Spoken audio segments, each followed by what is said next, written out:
Good evening everyone, welcome back to Vidyarthi cafe. आज हम लोग कक्षा 7वीं के तीसरे पाठ का अध्ययन करने जा रहे हैं।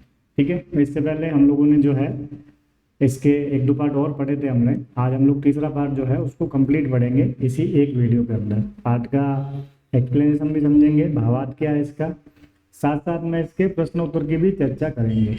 ठीक है, तो वीडियो आगे बढ़ते हैं। तो वीडियो में आगे बढ़ने से पहले यदि आप लोग मेरे चैनल पर नए हैं तो चैनल को सब्सक्राइब करिएगा, वीडियो को लाइक करिएगा और ज़्यादा से ज़्यादा बच्चों के साथ शेयर करिएगा। चलते हैं आगे। देखिए, पहले बात कर लेते हैं पाठ के नाम की। पाठ का नाम है आपका मित्राय नमः, है ना। तीसरा पाठ है ये, मित्राय नमः। अब ये जो मित्राय नमः है, ये जो सूर्य नमस्कार के जो 12 मंत्र होते हैं ना, आप सूर्य नमस्कार करते हो तो 12 आसन होते हैं उसके, है ना। प्रत्येक आसन के साथ में एक मंत्र बोला जाता है। ठीक है, तो इस पाठ के अंदर जो है कुछ बच्चे जो है अपनी योग शिक्षिका से सूर्य नमस्कार के बारे में जिज्ञासावश जानने जाते हैं, तो उसी के बारे में चर्चा की। तो यहाँ जो ये मित्राय नमः आया हुआ है तो इसका मतलब हो गया मित्र को नमस्कार, है ना।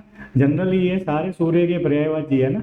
सूर्य मतलब सूर्य को नमस्कार, सूर्य देवता को नमस्कार, है ना, उनकी स्तुति करने के लिए। और ऐसे भी हो सकता है कि भाई ये जो जितने भी मंत्र है 12, वो एक एक करके प्रत्येक जो है योग के आसन के साथ साथ बोलने के। तो 12 जो है आसन होते हैं और 12 ही मंत्र होते हैं। हर एक के लिए एक मंत्र होता है, हर जो आसन के लिए एक मंत्र। जैसे सबसे पहला ये है तो सबसे पहले मंत्र कौन सा आएगा, ओम मित्राय नमः। फिर दूसरे स्टेप में ओम रवये नमः, है ना। अब देखो, यहाँ आगे बढ़ने से पहले आप लोगों को एक दो चीज इस पाठ के बारे में और बता देता हूँ। इस पाठ में चतुर्थी विभक्ति का प्रयोग हो रखा है। ठीक है, तो चतुर्थी विभक्ति के बारे में अब दो तीन चीजें समझ लो। यदि किसी वाक्य में नमः शब्द का प्रयोग हो तो हमें वाक्य में चतुर्थी विभक्ति का प्रयोग करना है। कौन सी विभक्ति का प्रयोग करना है, चतुर्थी का।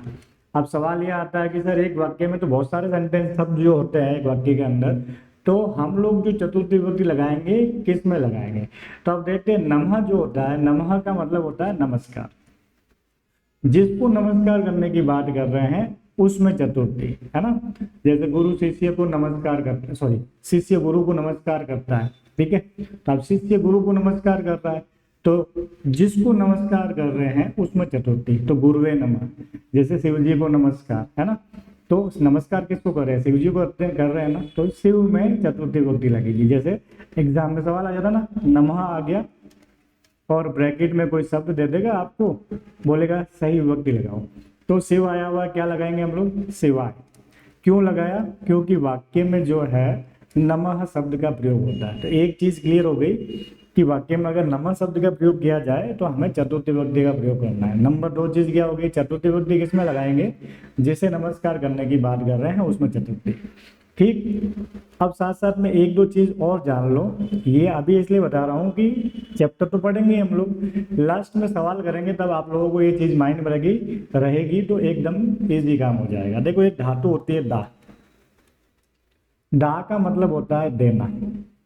तो दा धातु अगर सेंटेंस में आई हुई है कहीं पे भी, भाई जिसके रूप चलते हैं ना, दधाती दधतः, है ना, तो दा धातु अगर वाक्य में आई हुई है तो वहां चतुर्थी विभक्ति का प्रयोग करना। अब दा का मतलब होता है देना। अब चतुर्थी विभक्ति किसमें लगाएंगे, जिसको देने की बात कर रहे हैं उसमें चतुर्थी। समझ गए।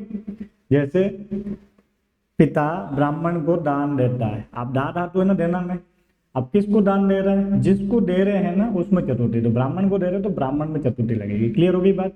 तो दा धातु आए चाहे दा के सिमिलर अर्थ वाली धातु आ जाए, जैसे एक धातु होती है यच धातु, यच का मतलब भी होता है देना। ठीक है, तो अगर यच धातु का प्रयोग भी हो रखा है किसी वाक्य में तो वहां पे भी चतुर्थी विभक्ति का प्रयोग करना। किसमें लगाएंगे, जिसको दे रहे हैं, क्योंकि यच का मतलब भी देना होता है। ठीक, दो चीज क्लियर हो गई।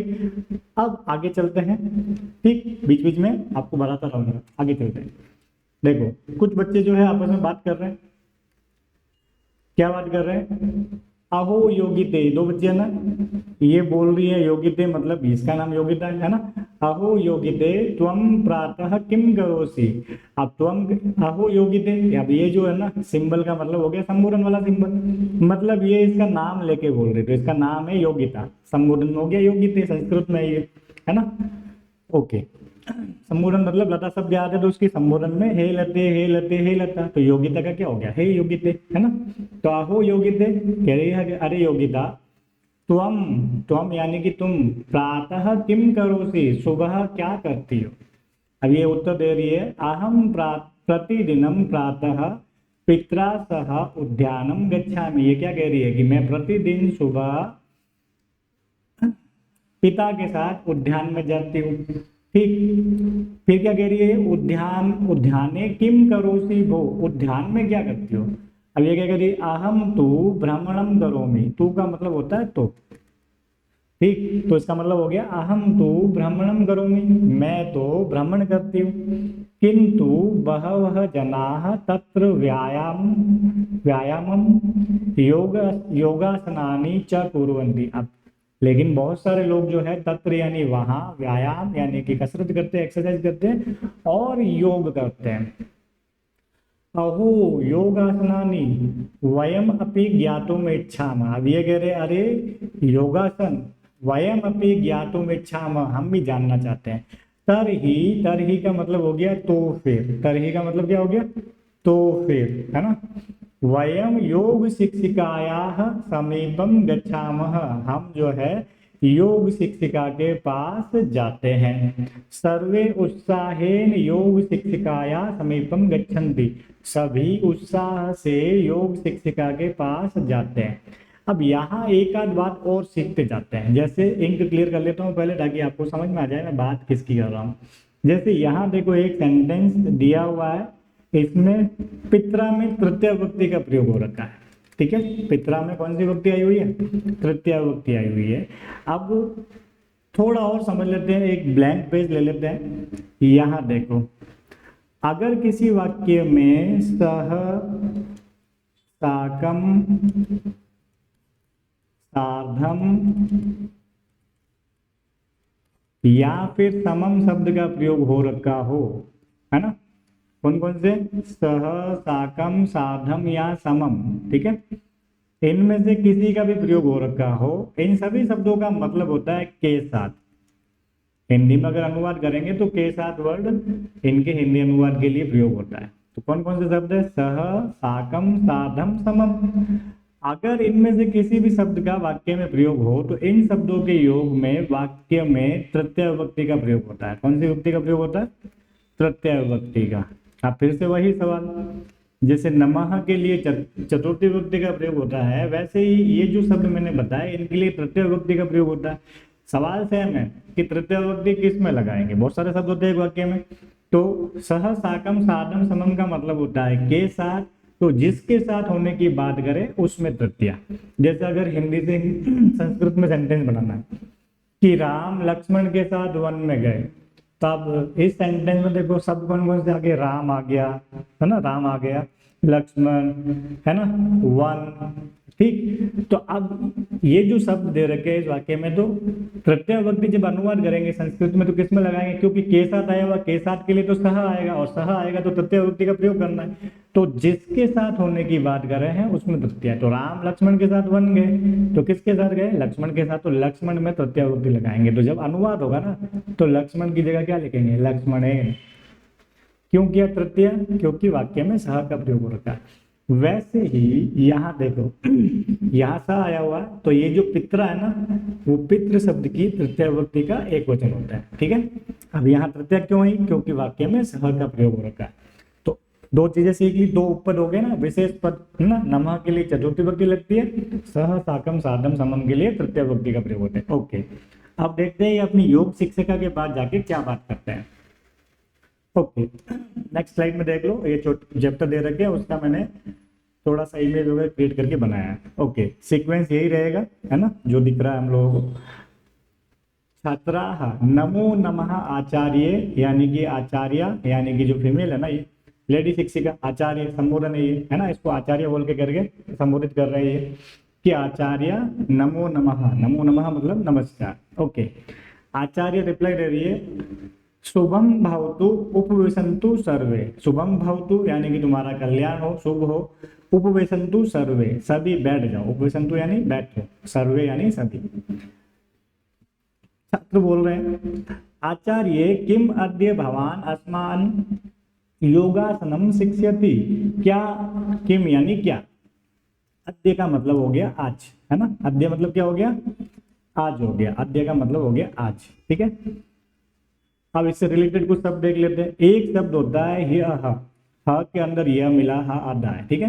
ह्यः का मतलब होता है कल। कल कौन सा, बीता हुआ कल, यस्टरडे, अंग्रेजी में क्या बोलेंगे, यस्टरडे, बीता हुआ, है ना।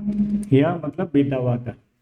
तो अद्य मतलब आज हो गया, ह्यः मतलब बीता हुआ कल हो गया। एक और होता है स्वः, आधा स और हुआ। स्वः मतलब भी कल होता है, लेकिन कौन सा, आने वाला कल।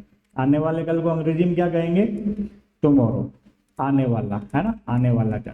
तो कौन कौन से हो गए, अद्य मतलब आज हो गया, ह्यः मतलब कल, बीता हुआ कल, स्वः मतलब आने वाला कल। आधा सा है, ध्यान रखना, कुछ लोग पूरा सा बोलने लग जाते हैं। सव, सव का मतलब डेड बॉडी होता है, गलत होता है ये। आने वाले कल के लिए प्रयोग किसका करेंगे, स्वः। ओके, तो अद्य भवा, किम अद्य क्या आज, भवान यानी आप, अस्मान यानी हमको, योगासनम शिक्षयति योगासन सिखा रही है ना। आचार्य निश्चयेन जरूर, वदन्तु किम आसनम शिक्षितुम इच्छन्ति। वो बोल रही है कि बताओ कौन सा आसन सीखना चाहते हो। अब इनमें से जो योगिता नाम की लड़की है वो बोल रही है, आचार्य अद्य सूर्य नमस्कारम शिक्षयतु। अद्य मतलब हो गया आज, वो क्या कह रही है, आज सूर्य नमस्कार सिखाओ, ठीक। अब मैंने इसका अनुवाद देखो, यहाँ बोला बैठो, है ना, यहाँ बोला सिखाओ, है ना। ऐसा क्यों कह रहा हूँ, क्योंकि इसमें लोट लकार का प्रयोग हो रखा है ना। पट्टू पटन, पट्टान पटन तो होता है कि नहीं होता है, वैसे शिक्षयतु तो लोट लकार का मतलब ही होता है अज्ञात काल। तो ऐसे आदेश वाले सेंटेंस होंगे, ठीक है। ओके, चले आगे। तो वो कह रहा है कि भाई आज हमको सूर्य नमस्कार सिखाओ, ठीक है। तो देखो इसमें एक शब्द अद्य आया था, जिससे हमने बहुत सारी चीजें सीख ली। एक चीज और सीखते जाते हैं।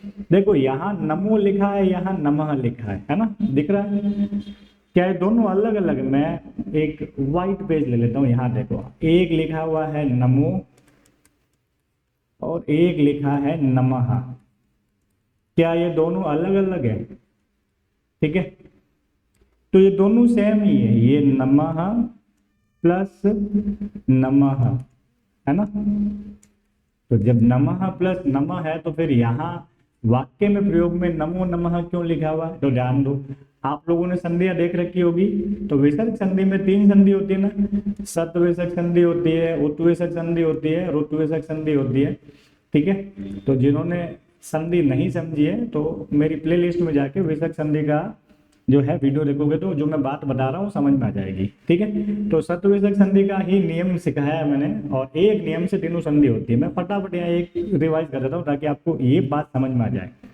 ओके, तो क्या होता है विसर्ग संधि में कि यदि विसर्ग के बाद में जो दूसरा शब्द आ रहा है उसका प्रथम वर्ण तीनों स में से एक स हो, या किसी भी वर्ग का पहला या दूसरा वर्ण। वर्ग मतलब जो 5-5 के वर्ण आते हैं ना सेट वर्णमाला के अंदर, क ख ग घ ग, है ना, च च ज ज य, है ना, जो भी है, ट ठ ड ढ ण, तो उनकी जो पहले या दूसरे वर्ण है, मैं शॉर्ट में चल रहा हूँ क्योंकि डिटेल स्टडी तो आप विसर्ग संधि में करिएगा, ठीक। तो सत विसर्ग संधि होती है। तो अब यहाँ तो ये कंडीशन है ही नहीं, है ना, विसर्ग है लेकिन ना तो तीनों स में से एक स है, ना प्रथम द्वितीय वर्ण है, तो सत विसर्ग संधि नहीं है। तो अब क्या हो गया, या तो उत होगी या रुत होगी। अब उत और रुत कैसे डिसाइड करेंगे, यदि विसर्ग से जस्ट पहले वाले वर्ण में अ या आ हो तो उत विसर्ग संधि होती है। तो प्रैक्टिकली देखो यहाँ म में अ है तो यहाँ उत विसर्ग संधि होती है। जब उत विसर्ग संधि होती है तो विसर्ग की जगह ऊ करना होता है, करते हैं, है ना। मैंने लिख लिया नम, विसर्ग की जगह ऊ, और आगे नम लिखा हुआ, नमः लिखा हुआ ये, ओके। यहाँ म में अ हो गया और ये ऊ हो गया, तो अ प्लस ऊ मिलके ओ हो जाता है। तो ऐसे बनता है नमो नमः, ठीक है। तो प्रैक्टिकली यहाँ पे उत विसर्ग संधि हो रखी है, ठीक है। और एक चीज और समझ लो, संस्कृत में जनरली ओ की मात्रा पे खत्म होने वाले शब्द नहीं होते हैं। अगर होते हैं तो उनके पीछे विसर्ग होता है। बिना विसर्ग वाला है तो आप समझ लेना यहाँ पे उत विसर्ग संधि हो रखी है। चले आगे। ओके, अब आचार्य जो है उनको क्या बोल रही है, जब उन्होंने जाहिर की नहीं इच्छा क्या भाई हमको सूर्य नमस्कार सीखना है, तो कह रही है, आचार्य क्या बोल रही है उनकी मतलब शिक्षिका क्या बोल रही है, समीचीनम मतलब ठीक है। सूर्य नमस्कार द्वादशानाम आसनानाम समाहार अस्ति। सूर्य नमस्कार जो है 12 आसनों का समूह है। तो आप लोगों ने सूर्य नमस्कार करते हुए देखा होगा, खुद ने भी किया होगा, नहीं हो तो कभी वीडियोस वगैरह देखना सूर्य नमस्कार के। सूर्य नमस्कार जब करते हैं तो 12 आसन होते हैं उसमें, 12 स्टेप होते हैं, तो 12 आसन हो गए उसमें। तो 12 आसनों का जो समाहार होता है, समूह जो होता है, उसी को सूर्य नमस्कार बोलते हैं। ठीक है। प्रत्येक प्रत्येक अस्मात् सूर्य नमस्कारात् पूर्वम एक मंत्र भवति। प्रत्येक सूर्य नमस्कार से पहले एक मंत्र होता है, प्रत्येक स्टेप में, प्रत्येक आसन में। तेसु प्रथमः मंत्रः अस्ति। उनमें से पहला मंत्र जो है वो होता है ओम मित्राय नमः। क्या मंत्र होता है? ओम मित्राय नमः। तो इस पहले मंत्र के नाम से ही हमारे पाठ का नाम हो गया मित्राय नमः। छात्र बोल रहे हैं, छात्राएं जो बोल रही, क्या बोल रही? आम महोदय। आम का मतलब होता है हाँ, आम यानी हाँ होता है, वो कह रही है हाँ महोदया। ठीक है। वयम स्मरामः, हमें याद है। ठीक है। अब आचार्य क्या बोल रही है? अति उत्तमम, है ना, बहुत अच्छा। मिलित्वा वदन्तु। ठीक है, मिलकर बोलो। अब यहाँ ध्यान दो, मिलित्वा जो है इसमें कत्वा प्रत्यय का प्रयोग हो रखा है ना। कैसे पता चला? जिस भी धातु में कत्वा प्रत्यय जोड़ता है उसके अंत में त्वा दिखाई देता है। ठीक है। तो यहाँ मिलित्वा में लास्ट में त्वा दिखाई दे रहा है, तो यहाँ कत्वा प्रत्यय का प्रयोग है। एक चीज तो ये होगी। दूसरी चीज, कत्वा प्रत्यय का प्रयोग अगर किसी धातु में प्रत्यय जोड़ रहा है तो कुछ ना कुछ चेंज होगा उसमें। तो कत्वा प्रत्यय का प्रयोग अगर किसी धातु में करते हैं तो उसके अर्थ में क्या इफेक्ट होगा? तो कत्वा प्रत्यय का प्रयोग कर या करके अर्थ में करते हैं। किस अर्थ में करते हैं? कर या करके अर्थ में। ठीक है। तो मिलित्वा का मतलब हो गया मिलकर। तो क्या बोली कि मिलकर वदंतु, यानी कि बोलो। लोट लगा रहा ना? ओके। अब बच्चे बोलते हैं वही मंत्र जो होता है, जो 12 लाइनें जो होती है उसमें, है ना। छात्रा क्या बोल रहे हैं? ओम मित्राय नमः, ओम रवये नमः, ओम सूर्याय नमः, ओम भानुवे नमः, ओम खगाय नमः, ओम पुष्णे नमः, ओम हिरण्यगर्भाय नमः, ओम मरीचये नमः, ओम आदित्याय नमः, ओम सवित्रे नमः, ओम अर्काय नमः, ओम भास्कराय नमः, ओम सवित्र सूर्य नारायणाय नमः। ये जो होते हैं 12 जो है स्टेप के लिए, 12 आसनों के लिए, ये 12 लाइनों के 12 मंत्र जो है मंत्र होते हैं। प्रत्येक आसन के लिए एक मंत्र होता है। ठीक है। इसका मतलब वही है, देखो मित्र को नमस्कार, रवि को नमस्कार, तो जनरली सूर्य के पर्यायवाची है। ठीक है। ओके। और देखो मेन चीज, सभी में नमः आया हुआ, सभी में चतुर्थी विभक्ति का प्रयोग हो रखा है। इसीलिए मैंने आपको शुरू में ही बता दिया कि भाई जो है आप लोग ध्यान रखेंगे कुछ चीजों का। ठीक है। चले आगे। ये तो मंत्र बोलने के बाद आगे क्या होता है देखते हैं। ओके। आचार्य, अब जो उनकी शिक्षिका वो बोल रही अति उत्तम। इदानीम एकेन श्लोकेन सूर्य नमस्कारस्य बहूनि प्रयोजनानि वदामि। ये कह रही है कि मैं एक श्लोक से सूर्य नमस्कार के बहुत सारे प्रयोजन बताती हूँ। भवन्तः श्रवणन्तु अनुवदन्तु च। आप बोलिए। अनुवदन्तु मतलब होता है पीछे पीछे बोलो, और पीछे पीछे बोलो, सुनो और पीछे पीछे बोलो। मंत्र क्या है? आदित्यस्य नमस्कारान् ये कुर्वन्ति दिने दिने आयु प्रज्ञा बलम वीर्यम तेजस तेषां च जायते। वो क्या बोल रही है कि आदित्यस्य नमस्कारान् मतलब जो होता है सूर्य को जो नमस्कार, ये कुर्वन्ति दिने दिने, दिने दिने मतलब प्रतिदिन, जो सूर्य नमस्कार प्रतिदिन करता है, आयु प्रज्ञा बलम वीर्यम तेजस तेषां च जायते, उनकी आयु, बुद्धि, बल और वीर्य और तेज में वृद्धि होती है। ठीक है। अब एक चीज यहाँ देखो, यहाँ एक शब्द लिखा हुआ है तेजस तेषां। ठीक है। विसर्ग संधि, आप लोग विसर्ग संधि का वीडियो देख लेना। ऐसा क्यों कह रहा हूँ कि भाई आप एटलीस्ट शब्दों को देखो, उनको अलग अलग करना भी सीखो। कई बार बड़ा शब्द आता है, उस पर विच्छेद करके या शब्द को अलग अलग करके अगर देखें तो मीनिंग इजीली क्लियर हो जाता है। तो आप ये जो शब्द दे रखा है इसका संधि विच्छेद कर सकते हैं आप लोग, बिल्कुल कर सकते हैं। जिन्होंने विसर्ग संधि पढ़ी वो कर सकता है। बीच में जुड़े हुए शब्द में अगर आधा स दिखाई दे तो वहां सत विसर्ग संधि होती है। तो सत विसर्ग संधि में क्या होता है? विसर्ग की जगह स होता है। जब अलग करेंगे तो स को हटा के वापिस विसर्ग। तो मैंने लिख लिया तेजः प्लस तेषां। अब क्यों किया यहाँ पे विसर्ग? क्योंकि बीच में आधा सा आया हुआ है। तो विसर्ग संधि में क्या होता है? विसर्ग की जगह सा होता है। आप क्रॉस टैली कर लो, ये विसर्ग है और दूसरे वाले शब्द के स्टार्ट में त आया हुआ जो कि प्रथम वर्ण है। तो इससे पहले मैंने नियम डिस्कस किया था, ठीक। तो विसर्ग के बाद में यदि तीनों स में से एक स और किसी भी वर्ग का प्रथम द्वितीय वर्ण आए तो सत विसर्ग संधि होती है, ठीक है। सत विसर्ग संधि होती तो विसर्ग की जगह स करना होता था, यहाँ पे स हो रखा था, हमने जब विच्छेद किया तो स को हटा के वापस विसर्ग लगा लिया, ओके। तो यहाँ सत विसर्ग संधि हो रखी है, ओके। आगे देखो, एवं योगासनेषु सूर्य नमस्कार एक श्रेष्ठ आसन क्रम अस्ति। ये क्या बोल रहे हैं कि इस प्रकार योगासनों में सूर्य नमस्कार एक श्रेष्ठ आसन क्रम है। सूर्य नमस्कारेण शारीरिकः मानसिकम् आध्यात्मिकं च बलम वर्धते। ये कह रही है कि भाई सूर्य नमस्कार से शारीरिक मानसिक आध्यात्मिक और बलम वर्धते, यानी कि और बल बढ़ता है। अतः वयम प्रतिदिनम सूर्य नमस्कारम करवामा, इसलिए हमको प्रतिदिन सूर्य नमस्कार करना चाहिए। स्वस्थम शरीरम स्वस्थम मनः, स्वस्थ शरीर में स्वस्थ शरीर और स्वस्थ मन होता है। च प्राप्त नवाम, है ना, यानी कि इससे क्या होगा, सूर्य नमस्कार करने से शरीर स्वस्थ रहेगा और मन प्रसन्न रहेगा। अगर आप स्वस्थ हैं तो आप खुश भी रहेंगे, है ना, मन भी स्वस्थ रहेगा। पुनः अग्रिम कक्षायाम अन्येषाम आसनानाम विषय ज्ञासाम, अगली कक्षा में अन्य आसनों के विषय में जानेंगे, ठीक है। तो सभी छात्र बोलते हैं आचार्य धन्यवाद, आचार्य उसको जो अपने आचार्य को थैंक यू बोलते हैं, धन्यवाद बोलते हैं, ओके। आगे देखते हैं, आप ध्यान दो, ये जो है आपकी किताब के प्रश्न है, पढ़ के उत्तर ढूंढने वाले प्रश्न आते हैं एग्जाम में, तो आप लोग आराम से पढ़ के ढूंढ सकते हैं। एक पदेन उत्तराणि वदन, तो क्या बोला कि भाई वन वर्ड में उत्तर देना, एक पद मतलब वन वर्ड। शुभम भवतु इति कह वदति, शुभम भवतु यानी कि कल्याण हो, ऐसा कौन बोलता है, तो वो तो उनकी शिक्षिका बोलती है ना, आचार्य। जब वो जाते हैं ग्रीट करते हैं उनको तो बोलते हैं ना शुभम भवतु, ऐसे। आगे क्या बोला, योगिता आचार्याम किम शिक्षयतु इति वदति। मैं अभी इनके उत्तर दिखा दूंगा। योगिता आचार्य को क्या सिखाने के लिए बोलती है, तो क्या सिखाने के लिए बोलती है भाई, सूर्य नमस्कार, है ना।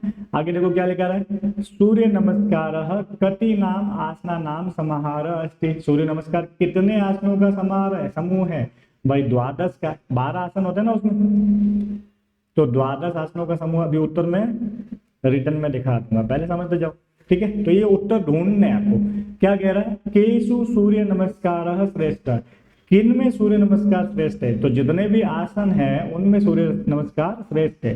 तो केशु सप्तमी विभक्ति का है, तो आपका उत्तर भी सप्तमी विभक्ति का। तो आसनेषु सूर्य नमस्कार श्रेष्ठ। आप सूर्य नमस्कार जना कीदृश शरीर प्राप्तवन्तु, तो स्वस्थ शरीर, ठीक। ये इसके उत्तर है, ये रहे आपके सामने सारे के सारे उत्तर, ठीक है। तो इजीली कर सकते हैं, चले आगे, ओके। आप आराम से रोक के वीडियो को या स्क्रीनशॉट लेके भी कर सकते हो। आगे क्या कह रहा है, अधोलिखिता नाम प्रश्न नाम उत्तराणी पूर्ण वाक्येन लिखन्तु। अब जो प्रश्न दिए हुए इनके उत्तर आपको पूरी लाइन में देने हैं, ठीक है। सर्वे छात्रा आचार्यम किम पृच्छन्ति, आप सब क्या बोलते हैं, क्या पूछते हैं, ये वाला देखो सारे उत्तर दे दिए मैंने यहाँ पे, एक बार फटाफट डिस्कस कर लेते हैं। तो सर्वे छात्रा क्या पूछते हैं, वही कि वे आचार्य किम अद्य भवान अस्मान योगासनम शिक्षयति, वो पूछते हैं ना क्या आप हमें योगासन सिखाएगी। सूर्य नमस्कार इत्येन कहा आशय, इसका आशय क्या है, वही मैंने बताया था, देखो सूर्य नमस्कार इत्यस्य आशय अस्ति यत् सूर्य देवाय नमस्कार। एक मतलब तो ये हो गया कि सूर्य देवता को नमस्कार, अथवा आसना नाम क्रमशः अनुसरण कृत्वा व्यायाम, या फिर क्रम से जो सूर्य नमस्कार के 12 आसन होते हैं उनको करना, कहने का मतलब उनको फॉलो करना है इस तरह से। फिर कहने को क्या कह रहा है, आचार्य कम श्लोकम पाठयति, क्या श्लोक पढ़ाती है, कौन सा श्लोक पढ़ाती है ना, बता रहे ना भाई, इसका महत्व बताने के लिए एक श्लोक बोलती है, वही वाला श्लोक क्या बोलती है वो, आचार्य पाठयति आदित्यस्य नमस्कारान ये कुर्वन्ति दिने दिने आयु प्रज्ञा बलम वीर्यस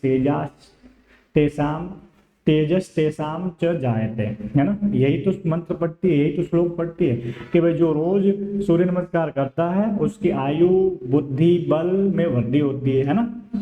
ओके, आगे सूर्य नमस्कार से प्रथम मंत्र का इस पाठ का नाम उसी मंत्र के नाम पे ओम मित्राय नमः। पहला मंत्र कौन सा है? ओम मित्राय नमः।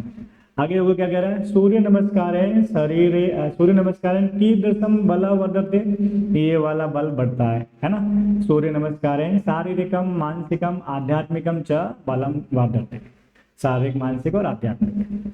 ठीक है, चलते हैं आगे। अब ये वाला जो है आपका किताब का जो पाठ है उसमें से जो शब्द आए हुए उनको भरना है। ठीक है, आप देखो प्रतीक अस्मात ऐसे इसके उत्तर लिखे हुए हैं, हम लोग डायरेक्टली जानने की कोशिश करते हैं। वैसे तो आप किताब में से ढूंढेंगे, देखो ये लाइन मिल जाएगी ना, प्रत्येक अस्मात।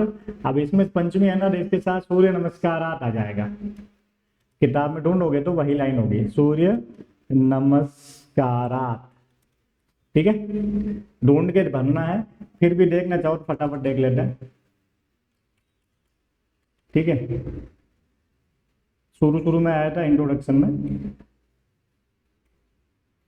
ये देखो यहीं पे ये लिखा हुआ है ना, एक मिनट है ना, एक ले लेते हैं। ये रहा प्रत्येक अस्मात और आगे खाली जगह दी, मैंने क्या लिखा था? सूर्य नमस्कारात। ठीक है, तो आप ढूंढ के कर सकते हो, मैं यहाँ उत्तर बता देता हूँ आपको। ठीक है, तो मुश्किल काम नहीं है, किताब में से ढूंढना है, मतलब जो छोटा हुआ शब्द लाइन ढूंढोगे मिल जाएगा आपको। ओके, नेक्स्ट की ओर बढ़ते अपन। ओके, ये इसके उत्तर है। ठीक है, लिखा हुआ प्रत्येक अस्मात् सूर्य नमस्कारात् पूर्वम। ठीक है, वयम प्रतिदिनम सूर्य नमस्कारम करवामः, स्वस्थम शरीरम स्वस्थम मनः। ठीक है, एकेन श्लोकेन आदित्यस्य नमस्कारान ये कुर्वन्ति दिने दिने, ये श्लोक वाली लाइन थी, तो ये इसके उत्तर है सारे के सारे।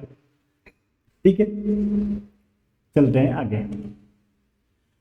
इसमें मैंने डायरेक्ट उत्तर ही दिखा दिया है क्योंकि तो बहुत सरल प्रश्न है। देखो पढ़ लो, प्रश्न पढ़ लो, क्या लिखा है? पाठे विद्यमाना नाम नमः युक्त शब्दा नाम संग्रहम कृत्वा लिखन्तु। पाठ में प्रयुक्त होने वाले नमः युक्त शब्दों को लिखना है। तो वो 12 मंत्र जहाँ डिस्कस हुए थे वहां पे जितने भी ये 12 मंत्र हैं, 12 के अंदर ही नमः आया हुआ। तो एक तो इन्होंने एग्जाम्पल के लिए दे दिया, बाकी के 11 जो है मैंने यहाँ लिख लिए।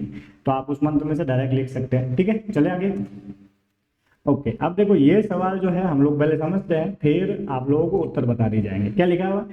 उदाहरण अनुसारम पुस्तकात् पदानि स्वीकृत्य वाक्यानि रचन्तु। उदाहरण तो एक दिया था इन्होंने क्या है, जैसे नमः के साथ इनमें से किसी एक शब्द को लेके दिया था, है ना, वो मेरा उसके साथ ही रह गया, अभी बताऊंगा मैं एक एग्जांपल ले लेता हूँ। मान लो यहाँ शिव लिया हुआ होता, शिव लिखा होता बॉक्स में, ठीक है, और एक सेंटेंस यहाँ लिखा हुआ आपके नमः। अब आपको ये तो पता ही है ना, जहां जहां नमः आएगा इन सब का प्रयोग नमः के साथ करना, सीधी बात ही है। ठीक, तो जैसे शिव है, जैसे पहला सेंटेंस नमः के साथ में, जैसे इसमें मान लो शिव शब्द होता है, तो हमको पता है नमः के योग में विभक्ति कौन सी लगती है? चतुर्थी लगती है। तो भाई शिव शब्द की चतुर्थी विभक्ति लगानी, क्या हो जाएगी? शिवाय। ठीक है, बहुत आसानी से हो गया। ठीक, अब एक चीज और आती है, कई बच्चों को राम शब्द तो याद होते हैं, लता शब्द भी याद कर लेते हैं, लेकिन बहुत सारे शब्द याद नहीं होते, है ना। यहाँ मैं उस प्रॉब्लम के बारे में भी चर्चा करूंगा। ठीक, अब पहले जो है, अब एटलीस्ट बच्चा जो है शुरू में राम शब्द या बालक शब्द सीखता ही है, तो पहले हम लोग अकारांत वाले शब्दों को देख लेते हैं। जैसे एक तो जनक, एक वृक्ष, ठीक है, तो एक हो गया त्रिवर्ण ध्वज, है ना। पहले ये 3 पुल्लिंग शब्दों की बात कर लेते हैं। तो राम का रामाय होता है, राम का रामाय। तो वृक्ष का क्या हो गया? वृक्षाय, है ना, वृक्ष क्या हो गया? वृक्षाय। तो एक सेंटेंस बन गया वृक्षाय नमः। ओके, दूसरे की ओर बढ़ते हैं, जनक। अब वही बात है, सब जगह नमा तो लगाना ही है। अब नमा लग गया तो चतुर्थी विभक्ति लगानी है, क्या हो जाएगा? जनकाय नमः। ओके, फिर देखो त्रिवर्ण ध्वज, वही बात, नमा तो आएगा ही। अब त्रिवर्ण ध्वज की चतुर्थी विभक्ति क्या हो जाएगी? त्रिवर्ण ध्वजाय नमः, है ना। तो त्रिवर्ण ध्वजाय नमः तो मैंने पहले ही लिख लिया। तो ये तो राम की तरह थे, हो गया इजीली। ओके, अब लता शब्द की तरह जो चलेगा उसका भी देख लेते हैं। जैसे ये लता है, लता में क्या है, आ है, स्त्रीलिंग शब्द है, आकारांत। ओके, तो जो आ वाले हैं आकारांत स्त्रीलिंग शब्द वो लता की तरह हो जाएंगे। ये आचार्य जो है आकारांत स्त्रीलिंग शब्द है, ठीक है। तो भाई लता शब्द की चतुर्थी विभक्ति का एक वचन होता है लता, ये है ना। तो यहाँ आचार्य है तो आचार्य का क्या हो जाएगा, आचार्य, है ना। चतुर्थी का एक वचन, स्त्रीलिंग शब्द है ना आचार्य। आचार्य होता तो आचार्य लिखते, आचार्य मतलब कोई महिला शिक्षिका, है ना। तो आचार्य, आचार्य, और क्योंकि नमः लगाना है तो नमः, तो भाई चार तो बन गए। अब समस्या आती है कि सर अकारांत तो हमने बचपन में राम सब पढ़ा था, इसलिए अकारांत वाले हमने कर लिए इजीली, और आकारांत में लता शब्द याद था, तो आकारांत वाला ये आचार्य जो था वो हमने कर लिया। अब समस्या ये आती है कि सर हम लोगों को तो इकारांत शब्द याद नहीं है। देखो सारे इकारांत ही है ये, ठीक है, ठीक है। अब सारे इकारांत, ये पुल्लिंग शब्द की बात बाद में कर लेंगे, ठीक है। तो अब ये जो इकारांत शब्द जो है उनका क्या करें, तो ध्यान रखना अगर आपको लता शब्द याद है तो बाकी के इकारांत शब्दों का आप आराम से बना सकते हैं, चतुर्थी विभक्ति या कोई भी विभक्ति बना सकते हो। मैं एक नदी का है, चलो जननी का एग्जाम्पल ले लेते हैं। अब मान लो सारी विभक्तियों के एक वचन की बात कर लेता हूं मैं, प्रथमा का एक वचन, सॉरी सारी विभक्तियों के एक वचन की, क्योंकि द्विवचन और बहुवचन तो कॉमन होता है कई बार, ठीक। अब जैसे मैं कोई भी एक शब्द ले लो, जैसे जननी ले रहा हूं मैं यहाँ पे। अब जननी शब्द की प्रथमा विभक्ति का एक वचन क्या होगा पहले वो देखते हैं। लता का क्या होता है लता, तो जननी का भी जननी। द्वितीय विभक्ति क्या होता है, मूल शब्द के पीछे म लगा लो हलंत वाला, द्वितीय विभक्ति बन जाएगी, चाहे शब्द पुल्लिंग हो चाहे स्त्रीलिंग हो। तो जननी का द्वितीय विभक्ति का एक वचन क्या हो गया, जननी। द्वितीय विभक्ति का एक वचन क्या हो गया, जननी। ओके, ये भी हो गया। अब तृतीया से लगा के सप्तमी तक आप लोग ये एक फॉर्मूला याद रखो, ठीक है। मैं एक वाइट स्केल ले लेता, फॉर्मूला क्या है कई बार बता रखा है, आप लोग मेरे प्रश्न निर्माण वगैरह के वीडियो देखना, उसमें पता चलेगा क्या है फॉर्मूला। या ये या, ठीक है। क्या है फॉर्मूला, या ये या, इसको याद कर लो, हो जाएगा तुम लोगों का काम। ये मूल शब्द के पीछे या लगाओगे तो तृतीय विभक्ति का एक वचन, यही लगाओगे चतुर्थी का एक वचन, याह लगाओगे पंचमी का एक वचन, याह लगाओगे षष्ठी का एक वचन, याम लगाओगे सप्तमी का एक वचन। बस इसमें सिर्फ एक काम और करना है, जैसे जननी है। अब जननी की हमको प्रथमा द्वितीय तो पता चल गई ना, प्रथमा तो जननी था, प्रथमा का एक वचन। द्वितीय का एक वचन क्या था, मूल शब्द के पीछे हलत लगा दिया था, ठीक है, तो क्या हो गया था जननी। अब हमको क्या करना है, तृतीया से सप्तमी तक का देखना है, तो हमको ये पीछे लगाने हैं मूल शब्द के साथ में, बस एक चेंज करना है, इसमें जो ई की मात्रा है वो हटा दो। तो जननी में से ई की मात्रा हटाएंगे, जन, और ये न आधा हो गया, ई की मात्रा हट गई। अब इसमें या जोड़ दिया, क्या बन गया जनन्या, ये तृतीया का एक वचन। फिर देखो चतुर्थी का एक वचन क्या हो जाएगा, फिर से ई हटा दिया, यही लगा दिया जनन्य। पंचमी का एक वचन, वही वाला फॉर्मूला जनन्याह, ये सॉरी यहाँ कर लेते हैं, नीचे लिख लेता हूँ जनन्याह, इसमें ई हटा दिया, पीछे या लगा दिया। षष्ठी का एक वचन, दोनों का पंचमी षष्ठी सेम होता है, तो ये भी सेम ही हुआ जनन्याह। और सप्तमी का क्या हो जाएगा, वही बात, ई हटा दो उसमें से जनन्याम। तो हमको तो केवल चतुर्थी का प्रयोग करना है यहाँ पे, क्योंकि नमः वाले सेंटेंस है, लेकिन मैंने आपको सप्तमी विभक्ति तक सारे बता दिए, ठीक है। तो अब आप लोगों को समझ में आ गया होगा कि चतुर्थी का एक वचन क्या बनाना है। ज्यादातर ये इकारांती ई हटा के ये फॉर्मूला लगा लो पीछे, या यही या। और अभी हम लोगों को केवल चतुर्थी विभक्ति बनानी है, तो प्रत्येक में ई हटा के यही लगा दो, चलते। तो आप बताओ देवी का क्या हो गया, ये दे वह में से ई निकाल दिया, पीछे यही लगा दिया, देव्यई नमः बन रहा है, बहुत इजीली कर सकते हो। फिर देखो भगिनी है, फिर से इकारांत शब्द है, तो वही अब भगिनी में से भी ई निकाल लोगे ना, लास्ट वाले वर्ण में से न में से ई निकाला, पीछे यही लगा दो, भगिन्य ही हो गया। और क्यों नमः वाले सेंटेंस बना रहे हो, नमः हो गया। तो आप लोगों को बाकी वाले भी समझ में आ गए होंगे, ठीक। मैं आपको दिखा देता हूँ उत्तर, इनके क्लियर कर लो एक बार ताकि आपको स्पष्ट दिखे। ये आपके सभी प्रश्नों के, 1 मिनट रुको बेटा, 5 मिनट बैक चलते हैं। ये आपके सभी जो इससे संबंधित प्रश्न थे सभी के उत्तर है ये। ठीक है, कर सकते हैं, चले आगे। ओके, अब देखो सिमिलर सवाल है ये, पढ़ लो यहाँ पे एक बार। क्या लिखा हुआ, कोष्टके विद्यमाना नाम शब्दा नाम चतुर्थी विभक्ति रूपाणी प्रयुज्य वाक्यानि पुनः लिखन्तु। मतलब ब्रैकेट में जो शब्द दे रखा है उसमें चतुर्थी विभक्ति का प्रयोग करके वाक्यों को पुनः लिखना। जैसे सैनिकः, ब्रैकेट में देश लिखा था, जीवनम प्रयच्छति, तो देश की जगह देशाय लिख लिया, देशाय में चतुर्थी विभक्ति लगा रखी है। अच्छा, एक बात और है, मान लो मैं, ये तो यहाँ दे रखा है कि चतुर्थी का प्रयोग करना, तो आपको सीधा सीधा समझ में आया हुआ है कि जो ब्रैकेट में शब्द है उनकी चतुर्थी विभक्ति लिखनी है। अकारांत शब्दों का राम की तरह, आकारांत का लता की तरह, और ई वाले का क्या करना है वो मैंने आपको अभी बता दिया, चतुर्थी विभक्ति कैसे बनती है। ठीक है, इस पूरे पाठ के अंदर चतुर्थी विभक्ति का प्रयोग हो रखा है, तो आप लोगों को पूरी बात समझनी है। मैं आपको और डिफिकल्टी लेवल की तरफ ले जाऊँ। मान लो कि अगर ये प्रश्न यहाँ पे ये जो विभक्ति लिखने का, विभक्ति लिखी है ना, अब यहाँ तो चतुर्थी विभक्ति का प्रयोग करना है ऐसा आपको बोला है, लेकिन अगर डायरेक्टली ये पूछता कि भाई कोष्टक में विद्यमान शब्द में उचित विभक्ति लगा के पुनः लिखे वाक्य, ठीक, तो हमें अब ये तो पता चल गया आप लोगों को कि भाई चतुर्थी विभक्ति लगानी है। लेकिन अगर ऐसा नहीं भी देता तो भी हमें पता चल जाता कि भाई यहाँ जितने भी शब्द दिए हैं उनमें चतुर्थी विभक्ति लगानी है। याद करो पाठ की शुरुआत में मैंने क्या बोला था, यदि किसी वाक्य में दा धातु आ जाए तो दा धातु के लिए या फिर दा के सिमिलर अर्थ वाली धातु में चतुर्थी अगर होने पर चतुर्थी विभक्ति का प्रयोग करते हैं।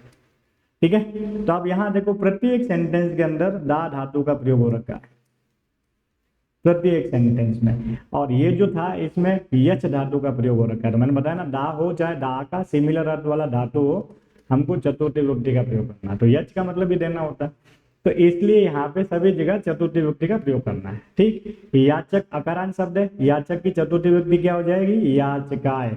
अब आपको पूरा सेंटेंस लिखना है, तो सेंटेंस बन जाएगा माता याचकाय वस्त्रम ददाती, पूरा वाक्य लिखना, अभी उत्तर दिखा देंगे। ठीक, फिर देखो पितामही इकारांत शब्द है, तो ई हटा के क्या लगाना है, वही यही लगाना। इससे पहले वाले सेंटेंस सब, इससे पहले वाले में बताया था मैंने, पिता महिये है ना, भगिनी है इकारांत शब्द है, वही वाला फॉर्मूला भगिन्यई। अभी उत्तर बता दूंगा, अभी डायरेक्ट करने की कोशिश करो। सेविका है, ये तो लता की तरह हो गया, सेविका यही, सेविका यही। ओके, फिर वही मित्र अकारांत शब्द है, मित्राय, चतुर्थी विभक्ति है ना। भक्त का क्या हो गया, भक्ताय, चतुर्थी विभक्ति। वाक्य पूरा लिखना है, यहाँ मैंने शॉर्ट में किया, अभी सेंटेंस दिखा देंगे आपको। चोर का क्या हो गया, चोराय, समझ गए। तो इस तरीके से चतुर्थी विभक्ति लगा के आपको सेंटेंस दोबारा लिखना है। तो ये सारे के सारे आपके आंसर हो गए, ठीक है। लेकिन मेरे कहने का मतलब ये है कि यहाँ ये चतुर्थी विभक्ति वर्ड नहीं भी होता तो भी आप लोग उत्तर लिख सकते थे। अगर डायरेक्ट प्रश्न दे देना आपको, वो थोड़ा डिफिकल्टी लेवल बढ़ा के कि भाई कोष्टक में दिए हुए शब्दों में उचित विभक्ति का प्रयोग करके खाली जगह भरो। अब आपको क्लियर हो गया कि यहाँ सब में चतुर्थी विभक्ति का प्रयोग करना था, क्योंकि प्रश्न में बोला था। हमने चतुर्थी विभक्ति क्यों लगाई, क्योंकि प्रत्येक सेंटेंस में दा धातु का प्रयोग हो रखा है, दा धातु जहाँ आएगी वहां पे हमको चतुर्थी विभक्ति का प्रयोग करना है। क्लियर होगी बात। नेक्स्ट प्रश्न में चलते हैं। ओके, अब देखो ये वाला सवाल भी ऐसा कैसा ही है। क्या कह रहा है, उदाहरण अनुसारम माता कस्मै कस्य धनम ददाति इति कोष्टके विद्यमान पदानि उपयुज्य लिखन्तु।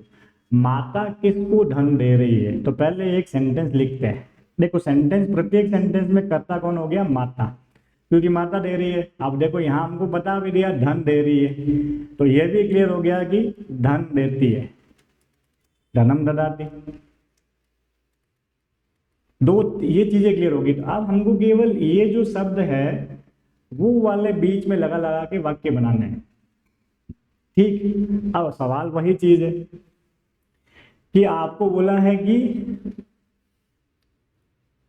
जो है किसको या किसके लिए धन दे रही है, पोस्ट में विद्यमान पद से हम लोगों को जोड़ के लिखना।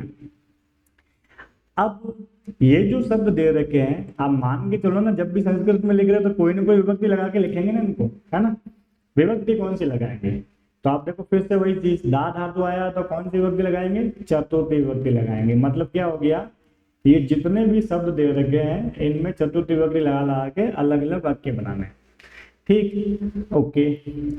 और एक चीज और है, अब दो चीजों से पता चल रहा है मुझे कि इसमें चतुर्थी विभक्ति का प्रयोग करना है। एक तो दा धातु से पता चल गया, एक आप लोग देखो कि ये कस्मई और ये कस्यई, ये दोनों जो है ये भी चतुर्थी विभक्ति के, ये किम शब्द पुल्लिंग की चतुर्थी विभक्ति का है ना, ये किम शब्द पुल्लिंग की चतुर्थी विभक्ति का है कस्मई, और कस्यई जो है किम शब्द स्त्रीलिंग की चतुर्थी विभक्ति का है। समझ गए मेरी बात को। अब ये क्यों बताया, आपको पता होना चाहिए कि किम शब्द जो है जिस विभक्ति में होता है, जिस वचन में होता है, हमारा उत्तर भी जो है उसी विभक्ति का उसी वचन का होता है ना। तो जैसे मान लो रामः, एक जनरल प्रश्न पूछ रहा हूं, कस्य पुत्र आसीत्, रामः कस्य पुत्रः आसीत्। अब ये एक जनरल नॉलेज का सवाल है कि राम किसके पुत्र थे। तो आप देखो कस्य में षष्ठी विभक्ति, आप हमको ये तो पता है कि दशरथ के पुत्र थे, ठीक है, महाराज दशरथ के पुत्र थे। अब हमको ये पता है कि दशरथ के पुत्र, लेकिन इसमें विभक्ति कौन सी लगानी है, दशरथः, दशरथौ, दशरथः, 7 विभक्ति एक संपूर्ण होता है ना, तो कौन सी विभक्ति लगानी। तो आप लोग देखेंगे ये कस्य में षष्ठी विभक्ति है, तो इसका उत्तर भी षष्ठी विभक्ति में आएगा। तो यहाँ क्या हो जाएगा, दशरथस्य, तो रामः दशरथस्य पुत्रः आसीत्, मतलब राम दशरथ के पुत्र थे। तो हमको अब जैसे मैंने दशरथस्य में षष्ठी विभक्ति लगाई, क्यों लगाई, क्योंकि कस्य जो था प्रश्न में उसमें षष्ठी विभक्ति थी। तो वही चीज मैं आपको बता रहा हूँ कि यहाँ एक चीज तो ये हो गई कि ये कस्मई जो है और ये कस्यई जो है उसमें चतुर्थी विभक्ति का प्रयोग होता है। आप देखो कस्मई स्लैश कस्यई क्यों किया, क्योंकि कुछ शब्द पुल्लिंग के लिए है कि माता किसको दे रही है, तो पुल्लिंग में होगा तो पुत्र को दे रही है, तो पुल्लिंग के हिसाब से करो। और कस्यई स्त्रीलिंग के लिए होता है तो कुछ शब्द स्त्रीलिंग शब्द भी है, इसलिए स्लैश करके लिखा है। तो दो चीजों से हमको पता चल गया कि भाई हमको ये जो बीच में शब्द दिए हुए हैं उनमें चतुर्थी विभक्ति लगा के वाक्य बनाना है। कैसे, एक तो ददाती आया हुआ है तो हमको ये पता है दा धातु के लिए चतुर्थी विभक्ति का प्रयोग करते हैं। दूसरा ये कस्मई और कस्यई भी चतुर्थी विभक्ति में। ओके, अब एक बार इन क्लियर करते हैं फिर वाक्य बनाते हैं।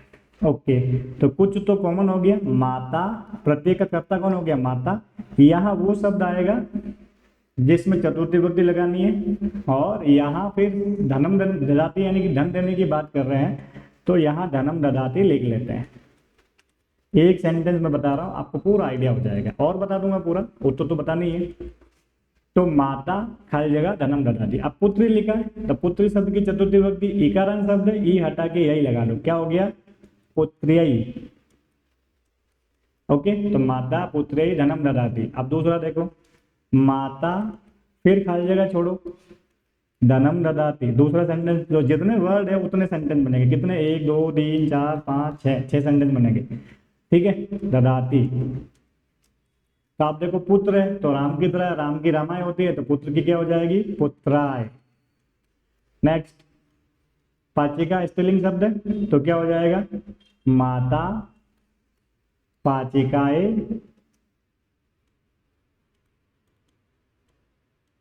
धनम ददाती। अब समझ में आ रहा होगा सेंटेंस कैसे बन रहे हैं। तो मुश्किल नहीं, बहुत इजी टास्क है, बहुत इजी कार्य है। फिर देखो आपनिका, क्लियर हो गई बात। तो चतुर्थी विभक्ति लिखनी है, आपनिका है, याचिका है, अपितामही है, ठीक है, प्रत्येक में चतुर्थी विभक्ति लगानी है। तो 6 सेंटेंस बनेंगे आप लोगों के, ये इसके उत्तर है आप लोगों के, ठीक है। तो आप लोग जो है 1 मिनट में क्लियर कर लेते हो, आराम से इसको नोट कर सकते हैं, ठीक है। तो 1 मिनट को वापस देख लो आप लोग जिनको देखना।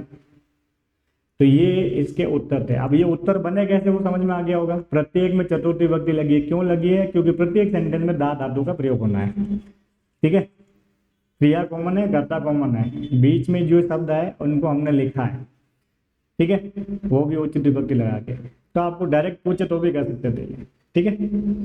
ओके, अब देखो ये सवाल भी बहुत इजी है, ठीक है, ये मैं उत्तर बता दूंगा अभी सीधा, कुछ नहीं करना, उदाहरण के अनुसार आपको कार्य करना। अब देखो गणेश शब्द पुल्लिंग शब्द है तो लिखा हुआ गणेशाय, गणेशाभ्याम, गणेशेभ्य, चतुर्थी विभक्ति का प्रयोग हो रखा है। तो आपको राम शब्द है तो जितने अकारांत शब्द है उनकी चतुर्थी विभक्ति याद हो जाएगी। लता शब्द याद है तो स्त्रीलिंग वाले याद हो जाएंगे। अगर कोई इकारांत शब्द आता है उसका क्या करना है, मैंने बता दिया आप लोगों को, ई हटा के करना है, समझ गए। तो भक्त है तो भक्ताय, भक्ताभ्याम, भक्तेभ्य, ठीक है। यहाँ पे सेविका है तो सेविकाभ्याम तो द्विवचन में होता है, एक वचन में क्या होगा, सेविका, ये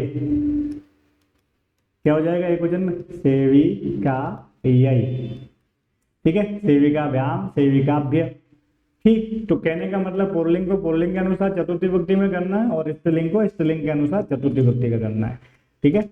ये इसके उत्तर हैं जो अभी हमने देखे हैं।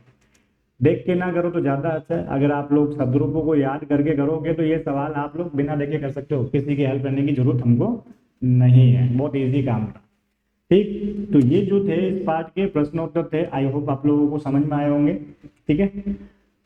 तो आज के लिए बस इतना ही, नेक्स्ट वीडियो हम लोग अगले चैप्टर की बात करेंगे।